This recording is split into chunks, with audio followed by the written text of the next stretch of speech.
In this video, I'll show you how to change your address in Wise. Step 1, log into Wise. Go to wise.com or open the Wise app. I'll leave a link to wise.com in the description down below. Log in with your email and password. Step 2, access your profile. On the homepage, click on your profile icon or your name, usually on the top right. Select Profile or Account Settings. Step 3, select Address section. Find the section labeled Address or Personal Details. Click the edit or pencil icon next to your current address. Step 4, enter save new address. Type your new address details, click save or update. Wise may ask you to upload address proof like a utility bill or bank statement.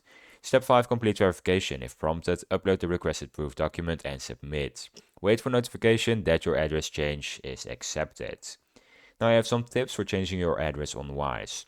Use official documents like a bank statement, utility bill, or government letter for the quickest approval. Make sure your address is written exactly as on that document. If you have trouble, you can contact Wise customer support in the app or at wise.com/help. You can also leave a comment and I'll try to help you out. This was how to change your address in Wise. If you found this video helpful, please subscribe. If you have any questions, you can leave them in the comments. Bye. Oh, yeah, yeah.